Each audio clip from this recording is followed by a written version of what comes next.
Another month runs by with set goals achieved by individuals, groups and governments. But as time marches on, so must we. Live in the past where it belongs. Tomorrow is another day. Tomorrow, August begins.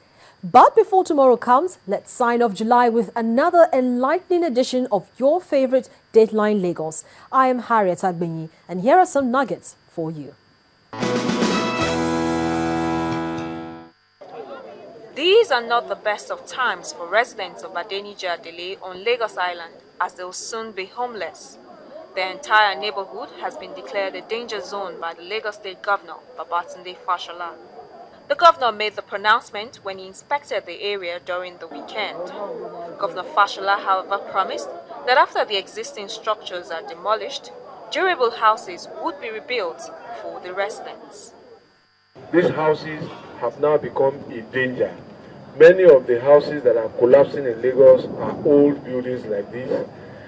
And for those of you who know our terrain, most of it is reclaimed land, swampy land. So the kind of foundations of piling needed to reinforce the buildings are not there. You will see all of this with structural defects, cracks and all of that. The engineers and the architects tell me these buildings are going to come down. Now, the reason I have come is to appeal to you to work with us through your chairman and your leaders here. If you need lawyers, get lawyers. If you don't need, trust us. I give you my word in public. We need to move you out, rebuild these buildings. And you have my word that everybody who was in a flat here, every lawful owner, will be returned back here.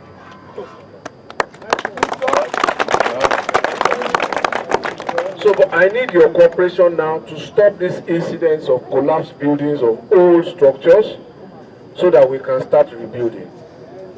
Within reason, we can make some arrangements for you to provide some support for you to go and rent temporary accommodation until all of this is done.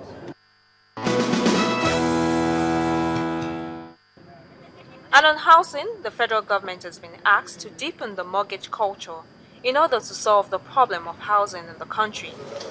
Governor Babatunde Fashola gave this opinion when he played host to members of the Senate Committee on Land, Housing and Urban Development who visited him at the State House Ikeja.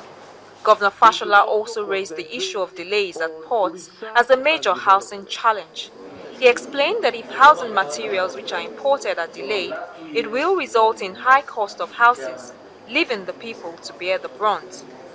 The chairman of the committee, Senator Bukar Abba Ibrahim, said while carrying out their oversight function in the various states of the country, they have noticed empty parcels of land in Lagos and Abuja belonging to the federal government, which could be developed to reduce the housing problem in both states.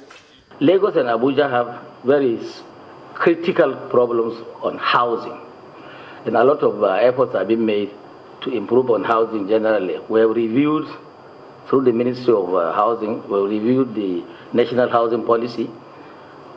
I wouldn't be able to tell you all the details here, but the intention and what is envisaged is that we will be constructing at least a minimum of 1 million houses every year for the next 20 years or so, probably.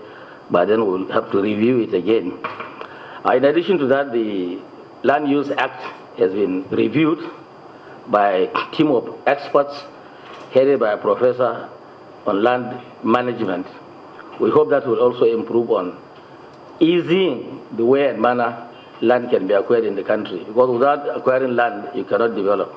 Without land, you can't do anything. In addition to those two, there is a bill in the Senate. That bill is on social housing scheme for the whole country. And when that scheme is approved by Mr. President, it takes off, and the states and the local governments cooperate, as we expected in the bill, then massive housing construction will go on all over the country. And houses will be built for the no income, low income, and the median income sectors of our economy, our country. Nigerians know how to build houses. What is really the problem is that they can't afford to buy it.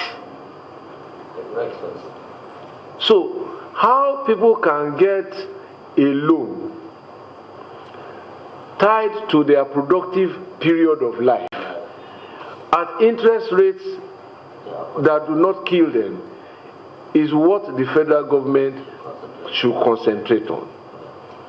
It should also concentrate on research and development, education, to improve building methods, development of artisanal skills only up to some level.